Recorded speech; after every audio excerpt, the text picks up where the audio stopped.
What's up, party people? It's Keys Dan with RadioWhat.com, DJLittleRock.com, coming to you live and in living color from the Radio What studios. And this is my podcast, What Makes You Famous? It's an extension of the RadioWhat.com internet radio station that I've been running for quite some time. And if you need DJ services, where do I always send you?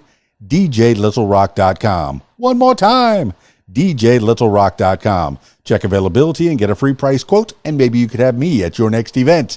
You know I like to party with the people. The people need to be entertained. Are you not entertained? Let me entertain you. Today on the program, I have Sergeant Dennis Moore of K-9 Corps of Conway. Guess what we're going to talk about? We're going to talk about puppies. Little wow-wows.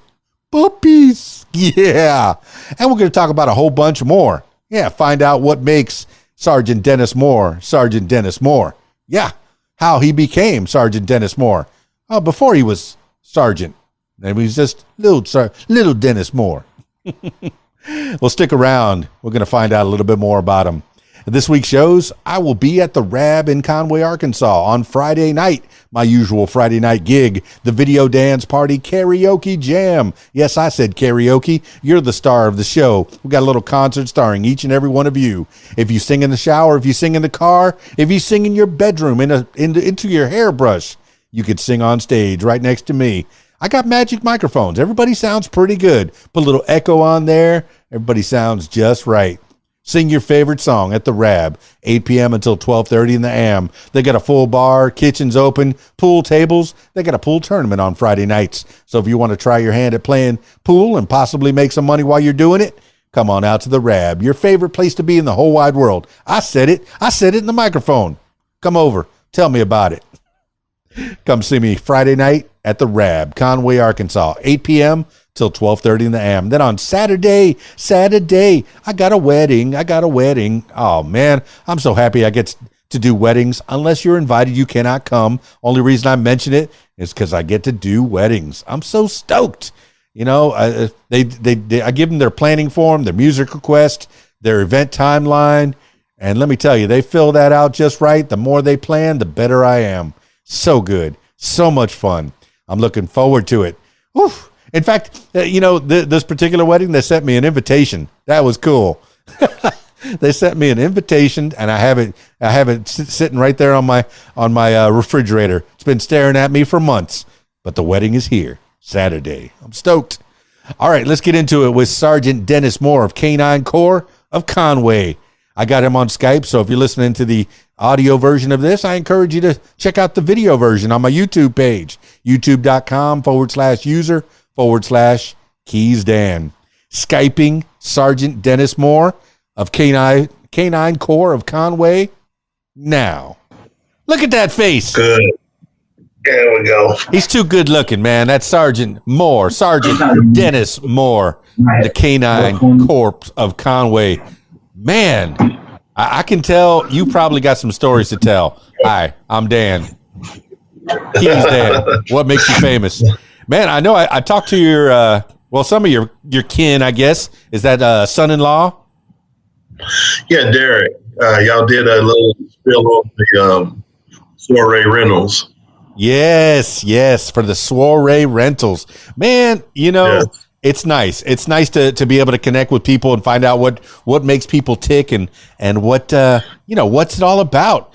But tell me about the K-9 Corps, man. A lot of kids when they're growing up, they go, I want to be a firefighter. I want to be a policeman. I want to be a doctor. Those are like the big three, right? Astronaut, right. Ballerina. Yeah. Those are a few of the big ones. I play cops and robbers. You grow up and you're bang, bang, is it cops or is it robbers? You got to figure out, what side of the fence you want to be on, but I think you picked the side of the fence you wanted to be on, Sergeant Dennis Moore. That's correct. Give the people an idea of who you are.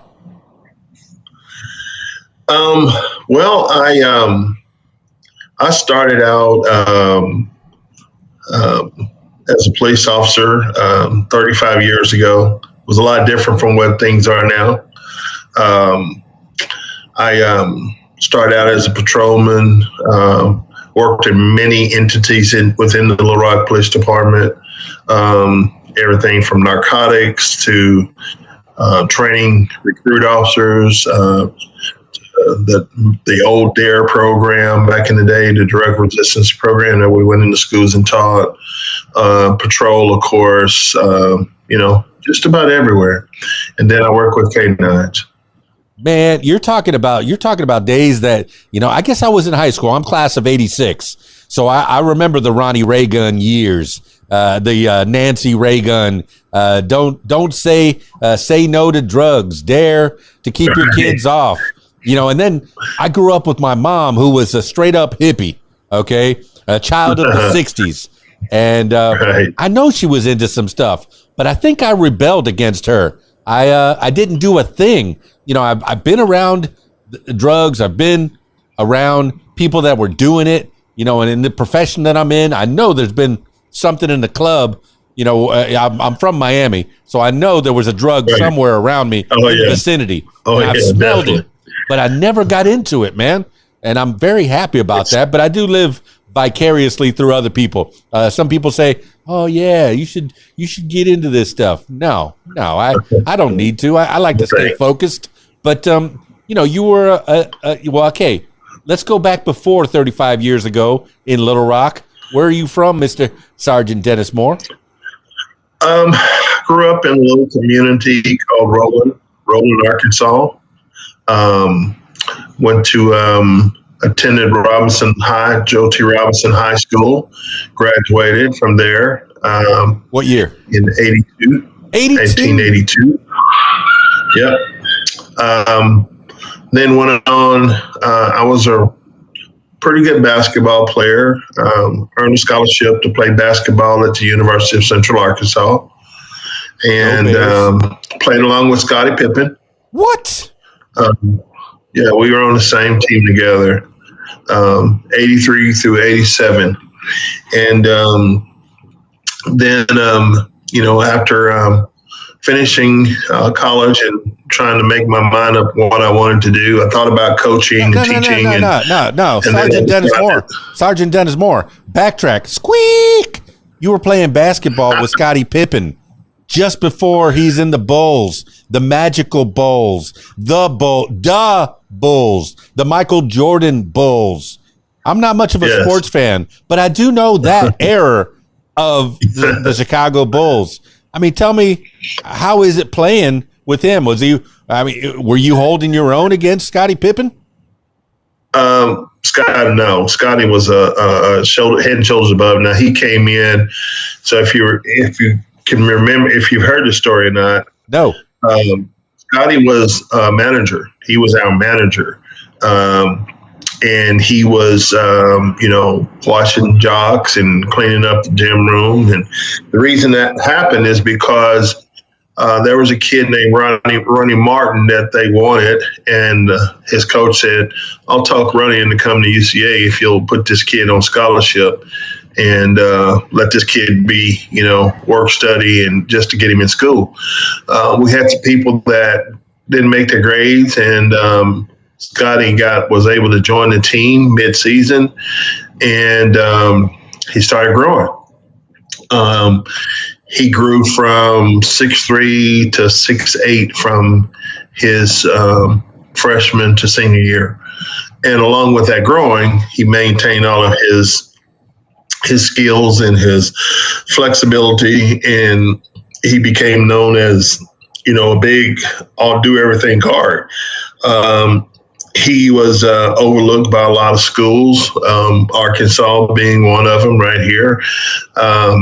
And he went to a combine, like some of the Arkansas kids are doing now, and he just kicked butt at the combine. I mean, he just tore people up, and tore, the scouts and the commissioners, and they were starting to say, "Who is this Scott Pippen kid?" And he kept doing what he was doing right up until the time that the draft happened, and he was number 5 player taken. The rest is history. That is fantastic. See, but you have a lot in common with Scottie Pippen. He's from a little town called Hamburg, and you're from a little town called Roland. So being a small town people, there's not a lot to do, man. I mean, a lot of movies, you see the trope. You want to get out of that small town. You want to go to the big city. You know, I'm from Miami. That's I was born in the big city, and now I'm in the small town of Conway. So I went backwards. I went the other way, and I'm even in a smaller town outside of Conway. So I know. But you know, you grow up, you go into school, you play basketball. How tall are you? How big are you? You know, give the stats. I'm 6'3". I'm 265 now. I was when I played college basketball, I was never more than 210, 6'3", 210. But when I became a police officer, I started lifting and started to try to look the part because, you know, the first line of defense as an officer is officer presence. So if you look the part, chances are you stay out of trouble and people don't, you know, they don't try you. So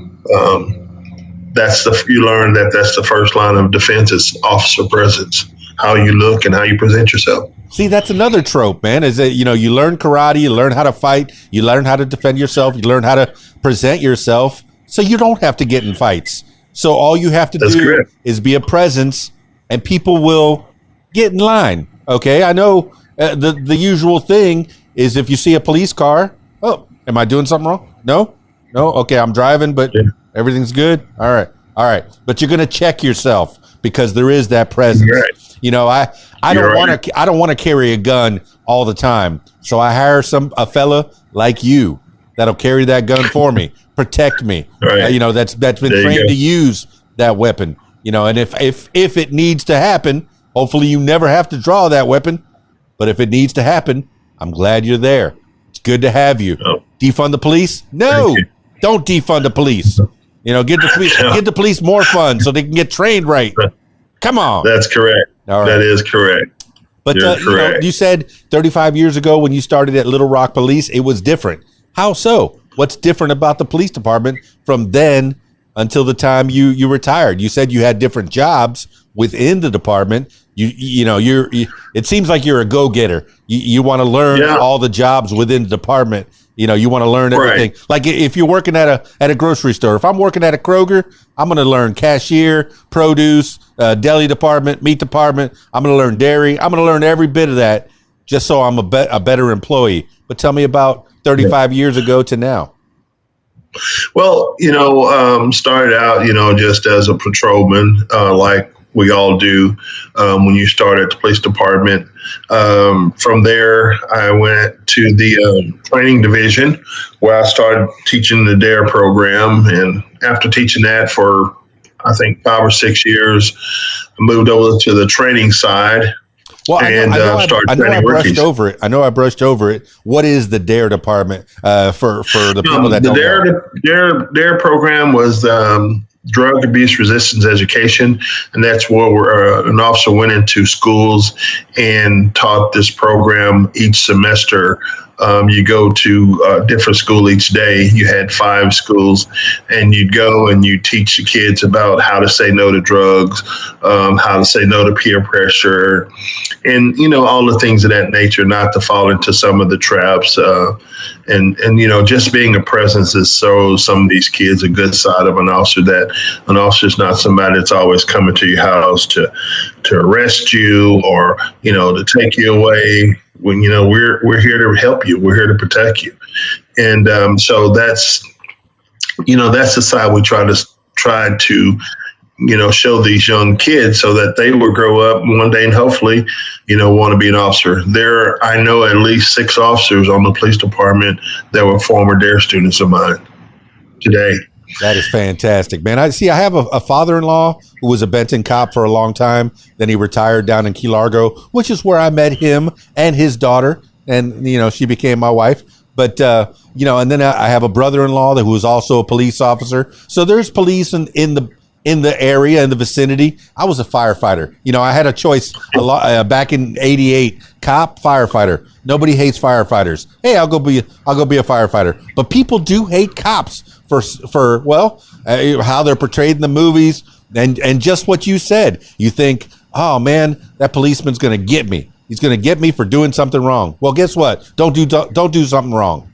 Keep your nose clean. You know, which is easier said than done sometimes. Not every if you get followed around all the time, and I'm going to use the analogy, if Justin Bieber, he's got cameras on him all the time, yeah, they're going to catch you messing up. But that's right. Cameras are everywhere these days. Yeah. But I digress, man. Can't walk out your door. So tell me, after the D.A program, how did that work out for you? Do you feel like that was a good program back then? I guess that was in the 80s. It was a great program, and there are other programs now that have come along to mimic those things. But the tactic is always the same, and the training is always the same.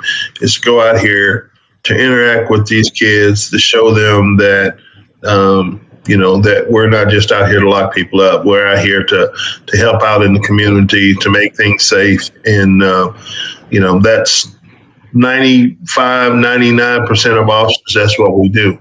Every now and then you have that 1% that, does something stupid or screws up, and it makes us all look bad. But 99% of officers are out here just to do their job. And you don't take this job for money. You take this job, it's a calling, and you have to be willing to put up with some sacrifices. But in the end, it's very rewarding. Well, I know I kind of skipped over that transition from basketball to police officer. Was there, how far did you go in the schooling, or, was there a training program to be a police officer? When did you give up basketball and say, okay, I'm gonna let Scottie Pippen go ahead and be that six-time world champion? I'm gonna go this direction. Sergeant Dennis Moore, you're heading this way. Right. So I didn't have that opportunity to go. I probably could have went overseas and played basketball if I wanted to chase that dream. But I just wanted to, finish and get my degree and just go on and get on with my life, So the transition from there to police department is that I had several friends that I played high school ball with who had dads that were on the police department.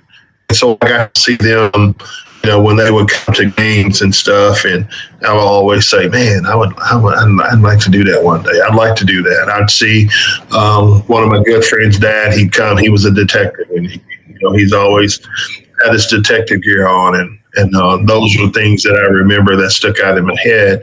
That I decided that that's what I wanted to do.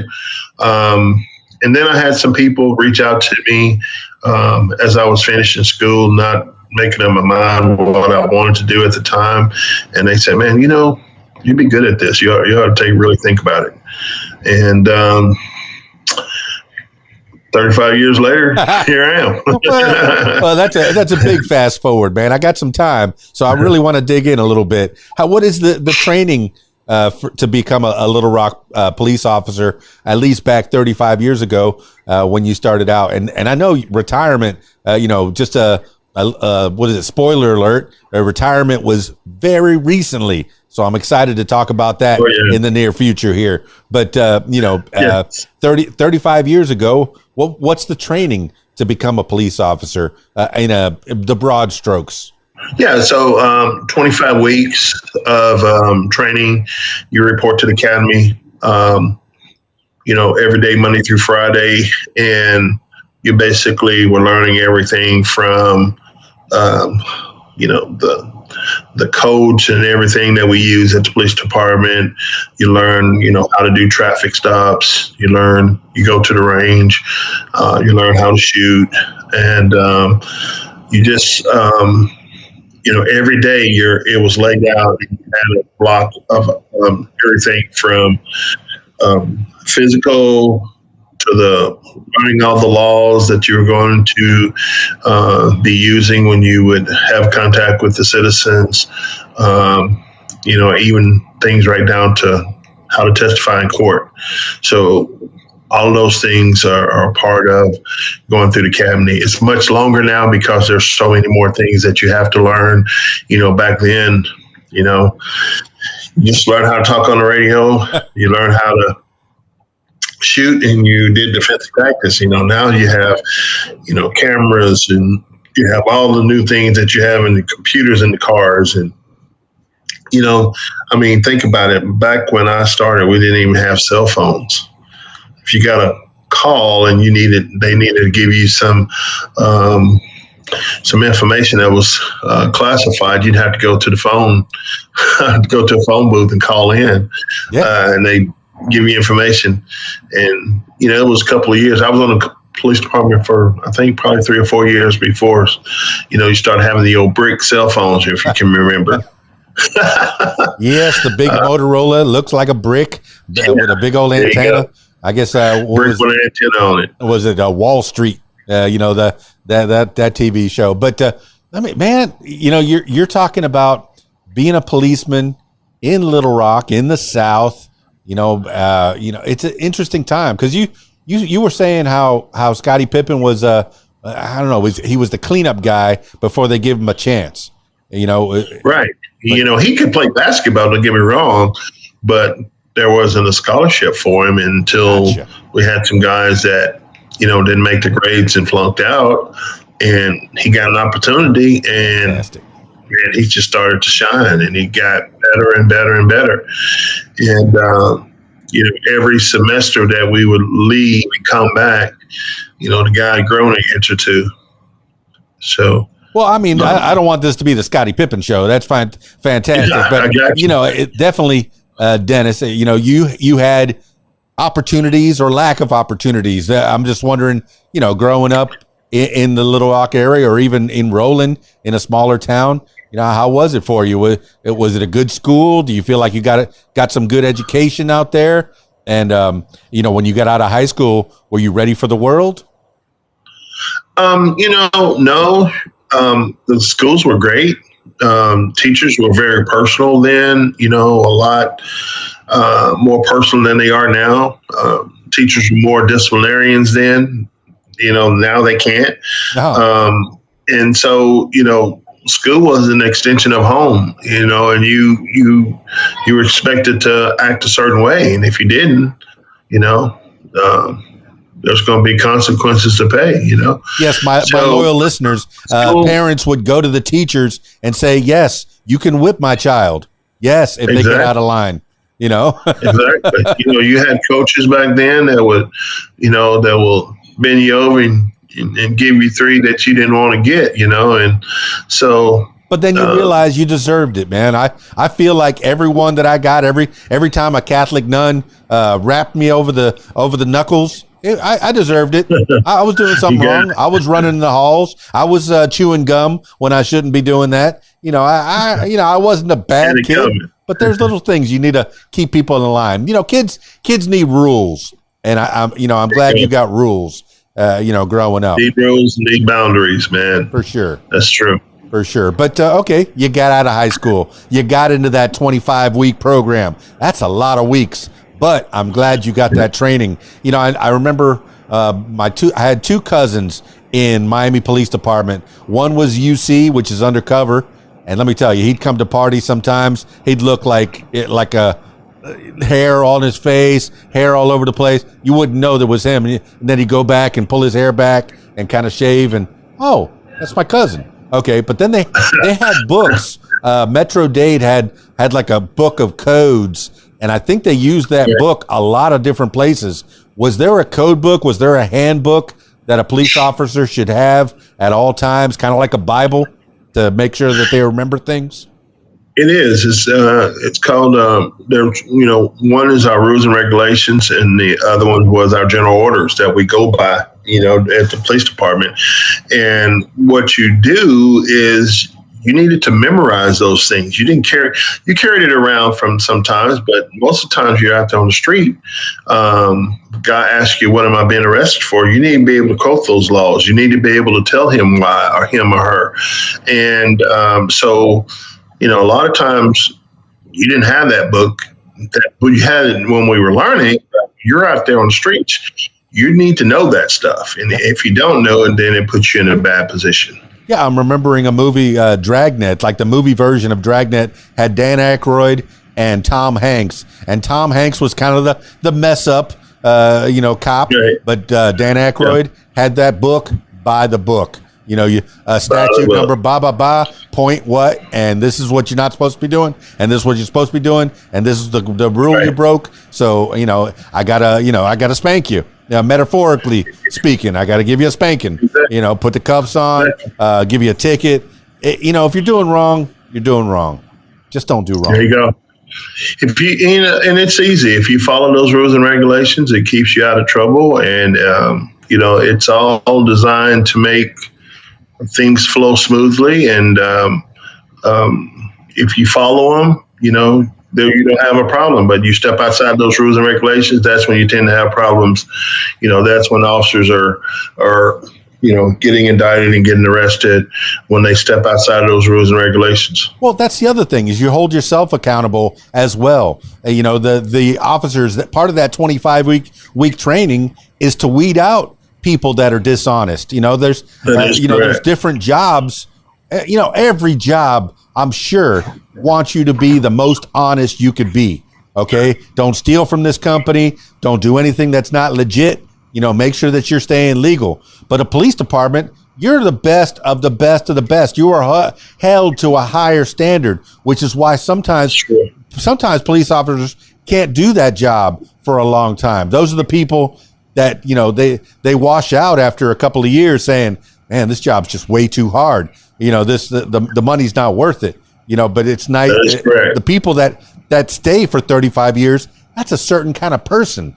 People that stay for 20 years, that's a certain kind of person that can walk the walk, that can make the grade. But, you also kept yourself, I'm thinking that you kept yourself interested by doing different kinds of jobs within the department. Exactly. So patrolman to what? Patrolman to after 2 years to what? From patrolman to then doing I went to the Detector Division, where I worked as a detective. I worked in narcotics for a little bit. Then I worked and that would be the UC. Tell me about those little promotions, those little advancements, or those moving through the department as a detective. What was different than being a patrolman? Or were you playing clothes? Did you go, mostly door to door? Well, you're playing clothes, and you start to look at things from a little bit different perspective. You start to, building a case, and making sure that a person is charged with the right charges that fit the crime that they committed, building a case file, making sure that case file flows through the prosecutor's office. Once it flows through the prosecutor's office, then you got to go and testify.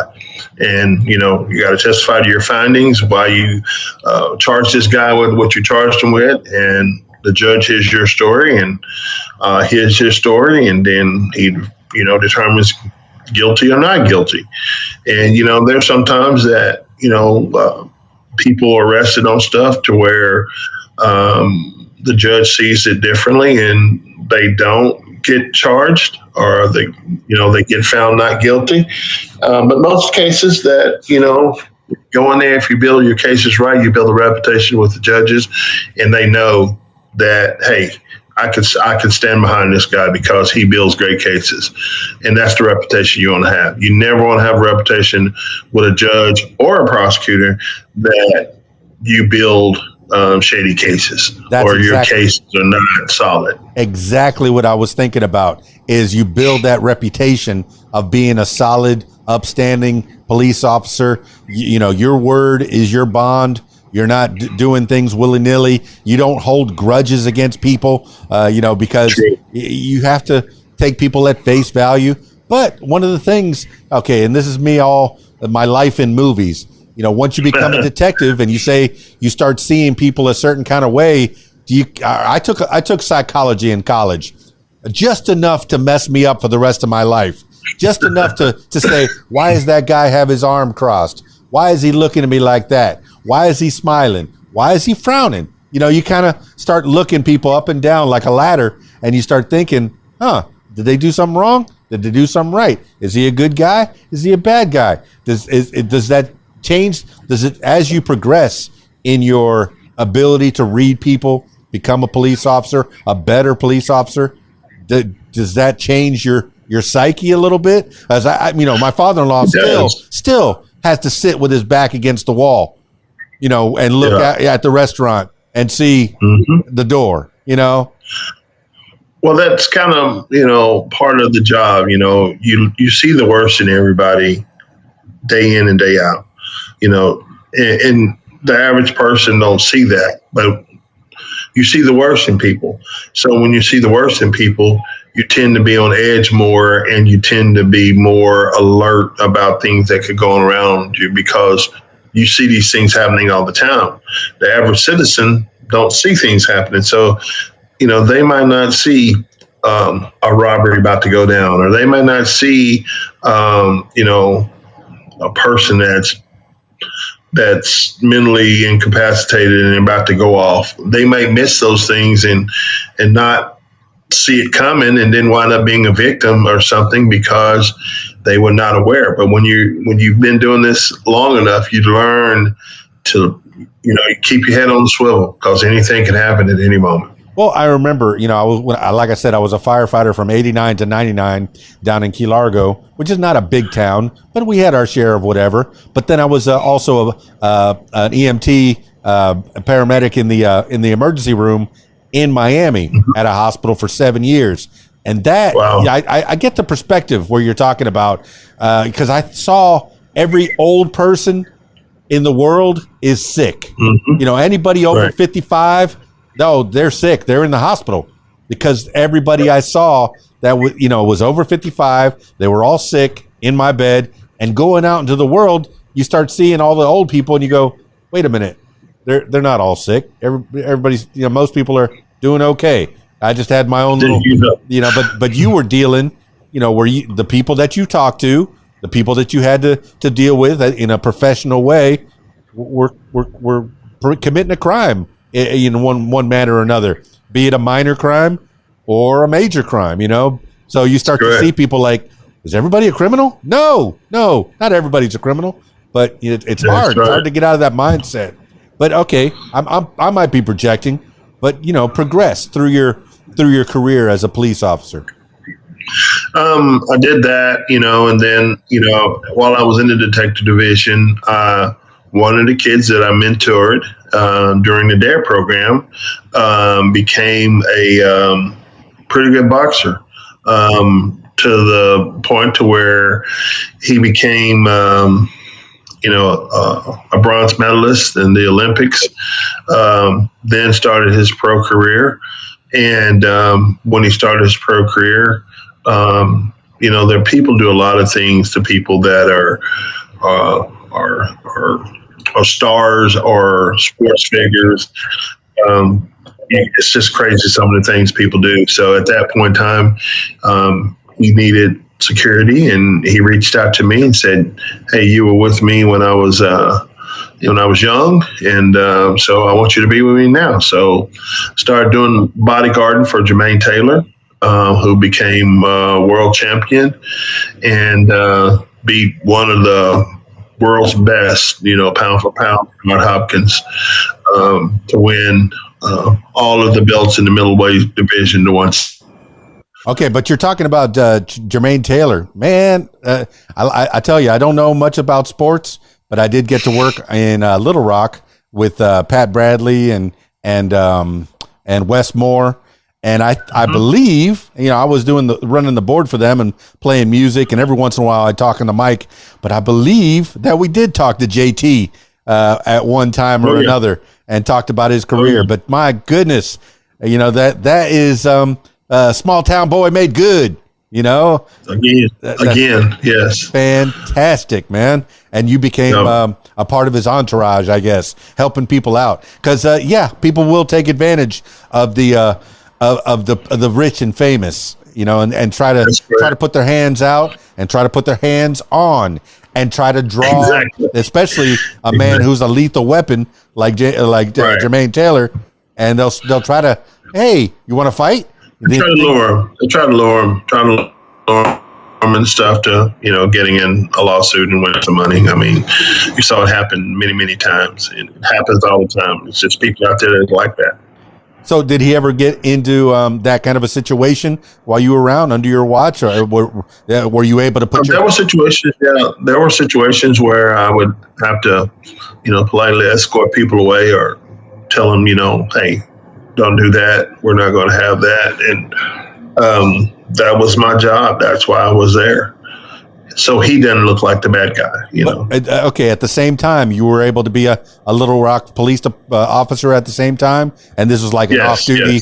Yes. See, that's another thing for my loyal listener. That's if you're wanting to be a police officer, you can also do some off-duty stuff to get a little extra money. Exactly. You can work, security at a church, or directing some traffic here and there. I mean, what kind of? I venture to say that I probably had the best off-duty job in the history of the Little Rock Police Department. It's pretty good, man. Because Jermaine Taylor, as far as I know, he's an Arkansas hero. Yes. I haven't heard much about him, or really, like I said, I'm not that much into sports, but I did get the chance to work on sports radio for about a year in Little Rock at the Source. And Pat Bradley, he went the way that you said you could have. He went that route where he went overseas. Right. He took his University of Arkansas career, wasn't good enough, or at least didn't have the opportunity to go into the NBA, but he went overseas and made a few bucks. Yeah, there's a lot of people doing that. A lot of people to this day are doing that. And so, the NBA is not the only entity that plays for playing sports, basketball, football, baseball, so yeah, that was, I just chose not to do that. I just chose to, stay home, get a real job, and live out and live my life. Yeah. Become an upstanding citizen of the community. Now, okay. Mixing, the public life, the professional life. How did the private life end up? How was love for Sergeant Dennis Moore? Did you ever get into? I guess you got married, had a couple kids. Tell me about that. I did. I met my wife at UCA while we were there. We've been married for 34 years. 2 kids, a son and a daughter who are doing very well in the community. My son's a commercial real estate agent, and my daughter is a HR director for a big company here in Conway. That's fantastic. See, and how was having a cop dad? My wife talks about having a cop dad that sometimes she'd get pulled over for funsies. Dad's. That's my daughter's car. Go pull her over and pretend that she did something wrong, which she never did. She is like goody two shoes, really good person. And I think part of that's because she was raised by a cop dad. Yeah, my kids turn out to be really good. They still had a choice to make. They could have chose to, do some things and get with the wrong crowd and do stupid things. But citizens out here in the community now, they're doing really well. So, but they chose. Kids have a choice. A lot of kids are taught the right things growing up, and sometimes they sway away to just me, but also to my wife. Or, it's a two-way street. And I was the disciplinarian, but she was the person that always made them think. Just opened their minds, made them think. In certain situations. Well, let me tell you, growing up in Miami, Fort Lauderdale, South Florida, I had a Cuban mom. And, you can have a dad who's big and strong and whatever. But if you get into trouble and a kid says they're going to go off and get their mom, you better watch out. Because those moms, man, I don't know what it is, the magic. I mean, I had a shoe throwing mom. I had a mom who would pick up whatever she had in her hands and hit me on the side of the whatever, the body, shoulder, just to make sure I was right in line. But yeah, a kid gets their mom. Hey, I'm getting my mom. He's getting his mom. Watch out. Watch out. I mean, dad's one thing, okay? And you being as big as you are, my dad can beat up your dad. Yeah, I'm sure there was some truth to that. I think that maybe that helped your children a little bit, having a guy with some size, with some, and then that took care of yourself. You had an exercise regimen. You kept yourself in shape. You didn't want to be that stereotypical Southern fat cop. That's true.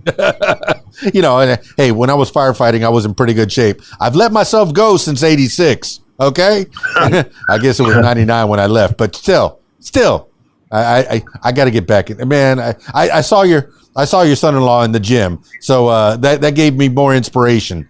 Do you keep exercise? Do you keep at it? I do. I do. Right at retirement, of course, from basketball and, stepping in holes and chasing bad people over 35 years, had to get my knees replaced. I got that all taken care of, and they're doing good. And so now I am in the gym and try to stay in there because you gotta stay healthy. All right, let's get to what we were here to talk about. Let's talk about the doggies, the puppies, the wow wows. When did you start with the canines? Okay, was that, I guess that's after the detective. You said, detective's good. Let's go further. Where did you want to go? I was always interested in the canines. I had a really close friend who I lost about a year ago. He trained me everything that I know in dog training. His name's Tony Smith. He owned Little Rock K-9 Academy. And in '88, when I started at the police department, I took my first dog to Tony to get it trained. And me and him we just hit it off, became really good friends. And he thought at that moment, he said, you're really good at this. You might want to think about doing this, because, everybody can't do this, but you're pretty good at it. And you might want to think about doing it. So just kept growing and kept building, and started interacting with dogs at the police department and training with him, who Tony was the Southern region rep for all police dogs. And so, he would sell police dogs to different cities and different states, all in the Southern region.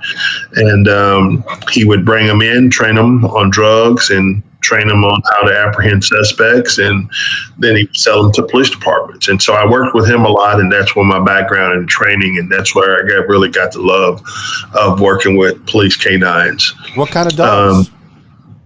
Police canines, and most of the time they were German Shepherds then, but this day and time it's basically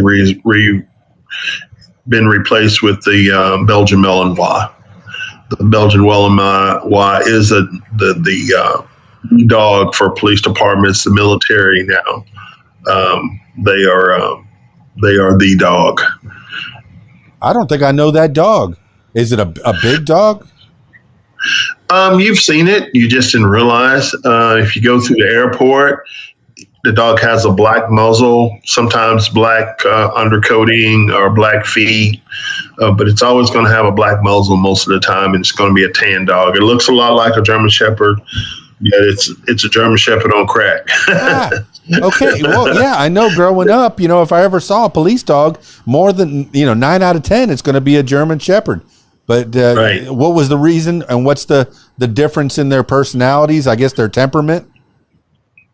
Well, the Belgian Malinois is a dog from Europe. It originated in Holland, and this dog is so active, so athletic. It can run up the side of an 8-foot building and get on top of it. It can do things that are just extraordinary.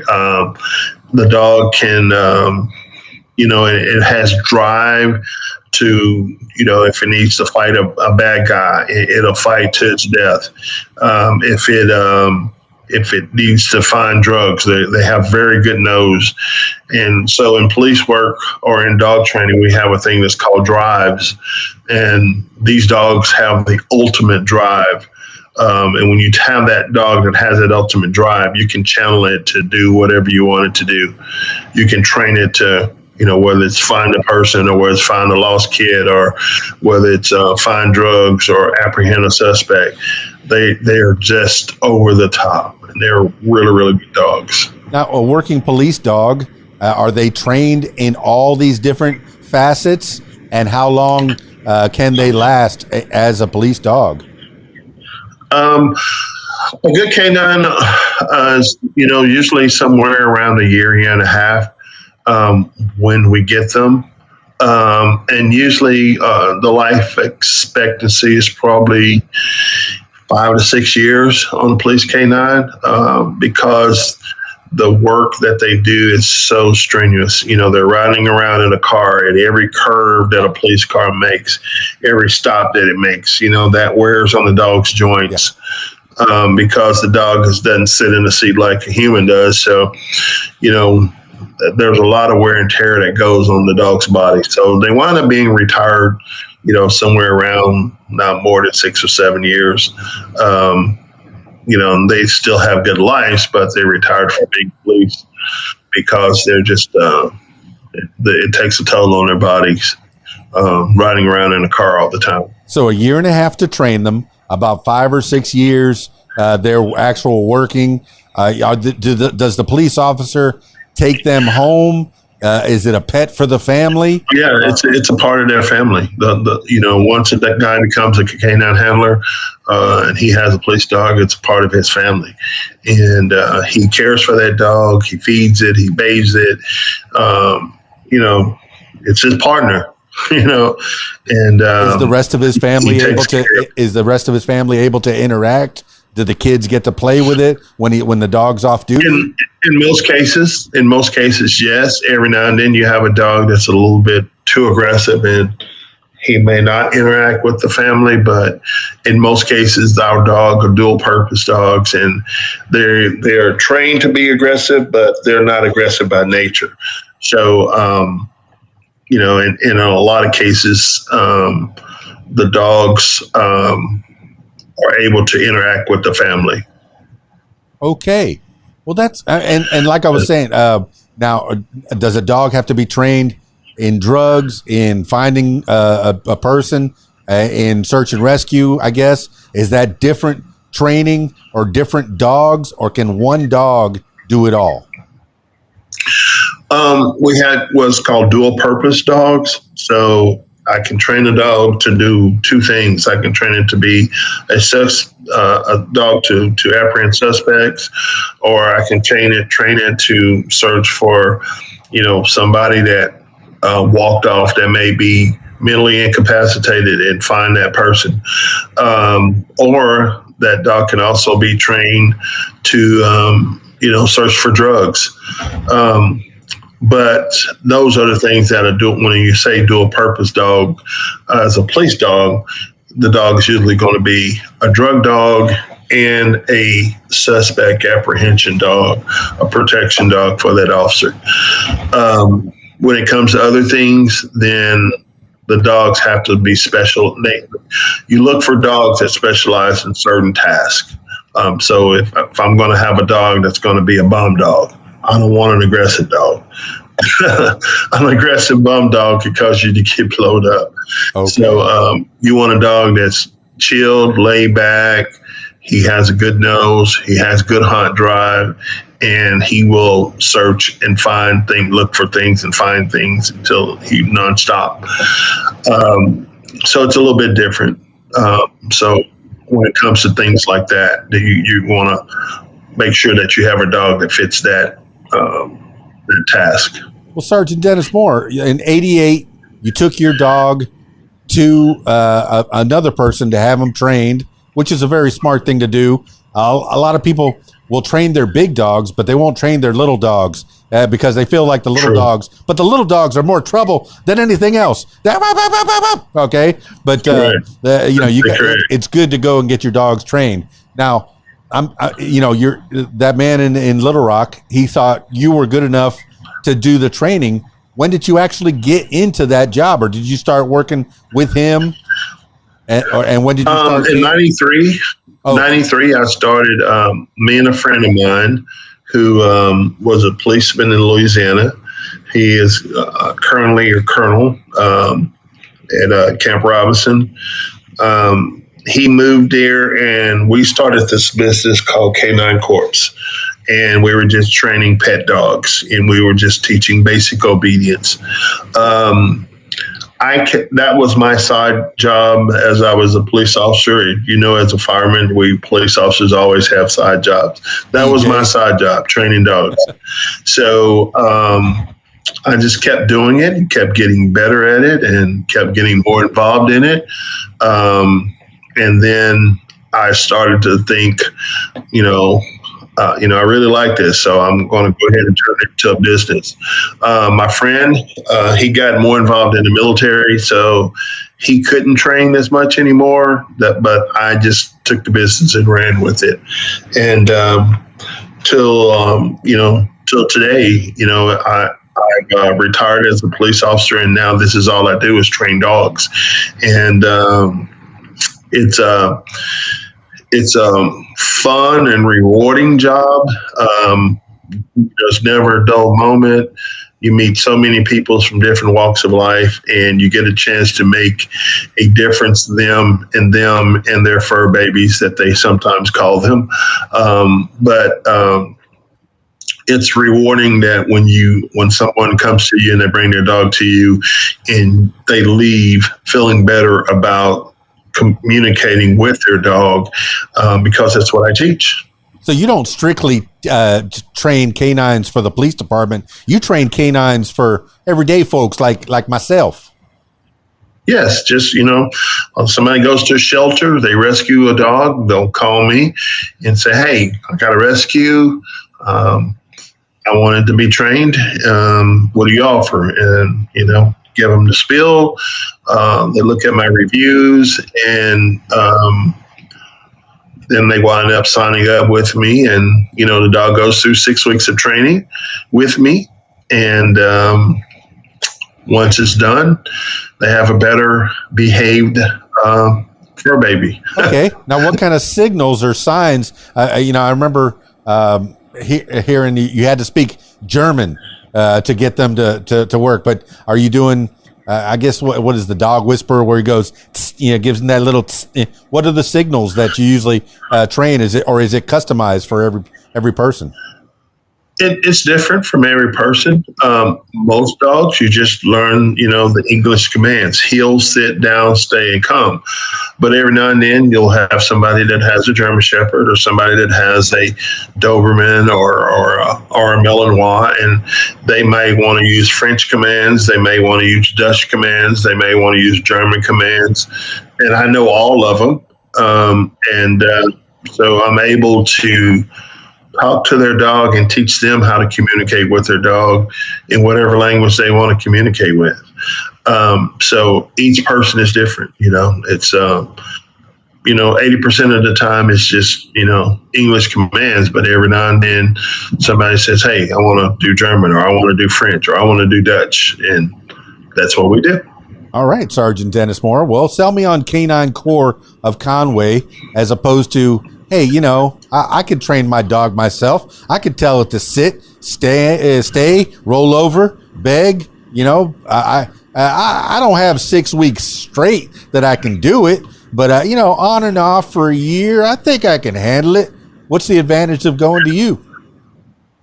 Well, the advantage of coming to me is a person that's got 30 years of experience in training dogs, and a lot of people say that their dog would do things, but there's one question that I always ask when I get a call and people say, well, my dog knows sit, my dog knows stay. And I asked them, I said, if you're in a group of crowded people, or you're at a park, or you're at a camping trip, is your dog going to listen to you? Is your dog going to listen to you when other dogs are around? Is your dog going to listen to you when a squirrel runs across the yard? I said, is your dog going to listen to you then? And 90% of the time people go, well, no. I said, so that's where I can help you. And once I explain to them how I teach them to communicate with their dog effectively, then they get the big picture, and then they understand, and they sign up with me.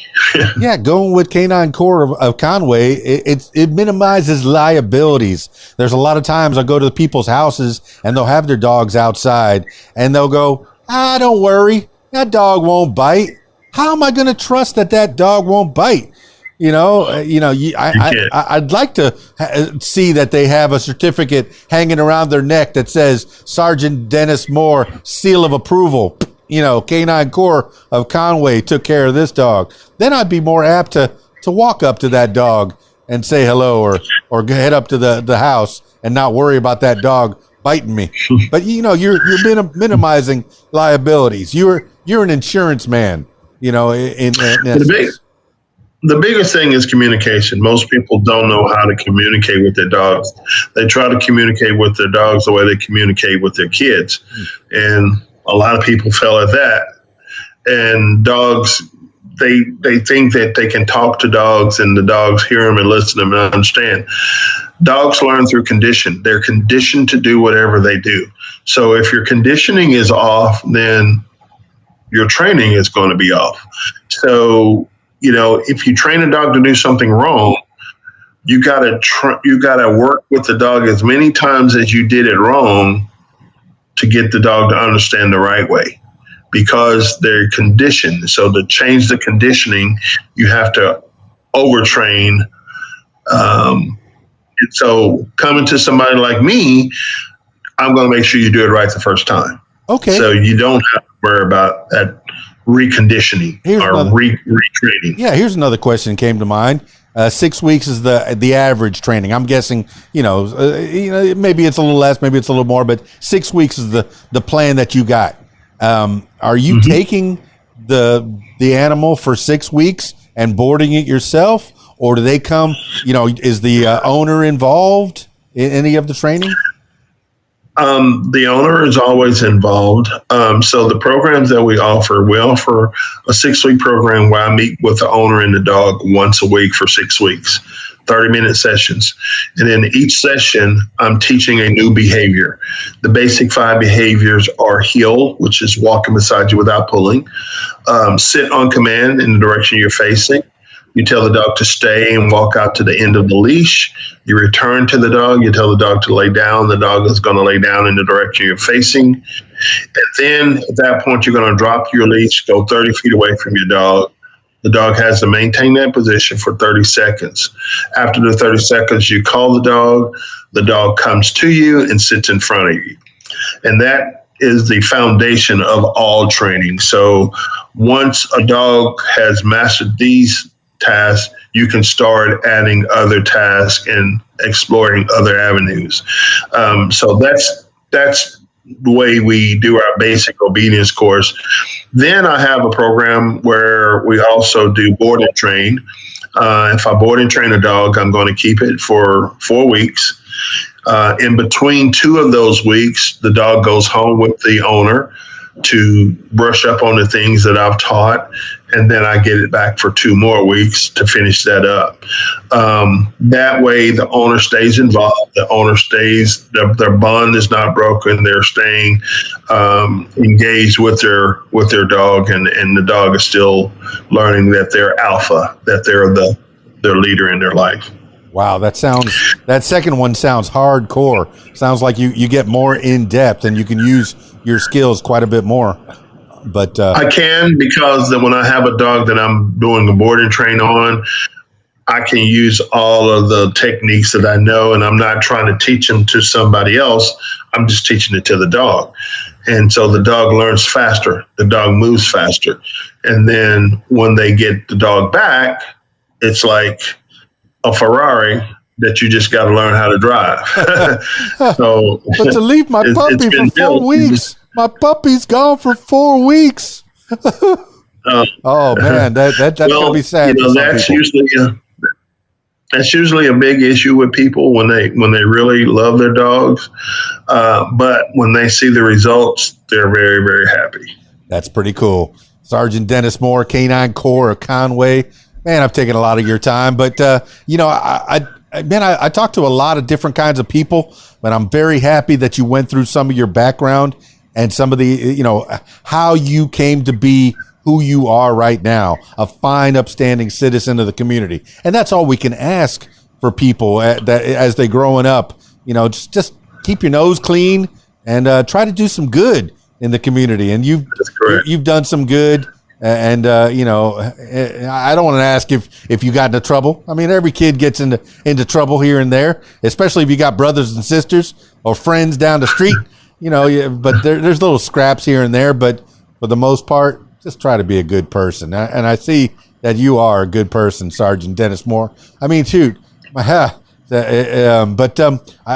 always end these things off with like shout outs for people that have helped you along the way. If you want to give some thank yous. And I noticed on your Facebook page, you got your a few pictures that you just retired. 35 years is a lot of time to be in any job. And I commend you for being in police work, not just in one facet of the police department, but doing police work and helping the community.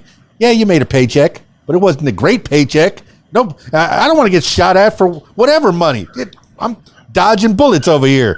Hopefully none of that ever happened. I'm being all movie guy, but hopefully none of that. 35 years, I saw it all. Oh, I imagine so, man. I imagine so. But how did it feel retiring? I saw the pictures, but I want to hear it from you. It was bittersweet. If you've been getting up every morning and doing something for 35 years straight at the same place, you got to learn how not to do it. So it was bittersweet, but it was time. I always heard, some of the older guys say, you'll know when it's time. And, it was time. It's not policing is not what I signed up for here 35 years ago. It's just not. And so it was my time. A new generation is coming in and moving on. And so it was time, but I enjoyed every moment of it. They say if you enjoy what you do, you never work a day of your life. And I enjoyed every moment of it. I miss the people. I miss the guys that worked for me when I retired as a sergeant. But I don't miss some of the headaches that you have to deal with on a day-to-day basis. People talking to you crazy for no reason. Just so many things that you couldn't imagine. Well, you think about from, even watching cop shows from the 70s and 80s and watching cop shows now, if there any kind of realism in there, you'll see that police have to deal with a whole lot more right now. You got cameras everywhere. Somebody's got their phone trying to catch you doing something wrong. And like I said about my man, Justin Bieber, a camera in his face all the time. Somebody's going to catch him doing something wrong. My goodness. Hey, look, I made a left instead of making a right. I'm sorry. All right. But you got it on the camera, Yes. Oh my goodness. True. Oh, but it's people have to know that you have to respect the badge and respect the people that are trying to do this job and be honest doing it. It's a lot of pressure. It's a lot of pressure, man. True. And I'm glad some of that pressure got off your head. I'm sure the wife is very happy that you're home more often. The kids, they're all grown now for the most part. Yeah. But I got a raise. But hey, now that you have your own business, you don't stop working. You're thinking about this job 24 hours a day. I mean, tell you, you get your own business, forget it, man. You got to make up hours for yourself. Have you figured out, that you only work from this time to this time and you punch out? Or are you always thinking about the K-9 business, answering emails, answering phone calls, always thinking about it? All of that, all of the above. But, it's good because, there's no saying that things in motion stay in motion. So, I knew better than to just retire and, go home and sit down and do nothing. So I kind of laid the ground that this is what I would transition into once I retired. And so far I've been pretty busy. So, but it's on my own term. I do it as much as I want, and I enjoy doing it. You're a Rolling Stone gathering no moss. All right. Anybody you want to thank before we close this thing down? I do. I'd like to thank Shane Mitchell, who was very inspirational in getting me started in the dog training. My friend that's no longer with us, Tony Smith, Little Rock K-9 Academy, taught me, a lot that I know about dogs. Just the conversations that we would have and the teaching that he instilled in me, those things will never go unappreciated. I always finish these things off with last words for the people. This could be words to live by, something you heard a long time ago, maybe a mantra that you wake up with every morning, or just whatever pops into your head at this moment in time. Sergeant Dennis Moore, K-9 Corps of Conway, give the last words for the people. I would just say, always put God first. Do something that you love, and you never work a day in your life. Well, there you have it, party people. A fine, upstanding citizen of the community, Mr. Sergeant Dennis Moore, K-9 Corps of Conway. I don't think you have to call him Sergeant, or maybe you do, or maybe you do. Yes, Sergeant. You please train my dog, Sergeant. I know you're going to do just fine getting your dog trained at K-9 Corps of Conway. Give him a call. Check him out. I have the links to his various pages. K9 Corps of Conway.com is the place you ought to be. I also have his Facebook page right down there in the comments below. So check it out. If you got a little bow wow, little puppy, the big dogs, yes, you need to train the big dogs. But the little dogs, you definitely need to train the little dogs. A lot of people don't train those little dogs. They just run amok and start biting ankles, getting into all kinds of trouble. No, you got to train those little dogs too. Keep them out of trouble. Hey, you don't want your dog hurt. Get your dog trained with Sergeant Dennis Moore, K-9 Corps of Conway. It was good talking to you, Dennis Moore. Thank you so much for being on the What Makes You Famous podcast. I look forward to hearing more from you in the future. Good to know you. I'll keep up with you on my social medias. All right, that's it for this edition of What Makes You Famous. If you, my loyal listener, if you'd like to tell your story, I encourage you to give me a call, 501-470-6386, or email keysdan@aol.com. That's it for me. It's keysdan, radiowhat.com, djlittlerock.com. Peace. I'm out of here.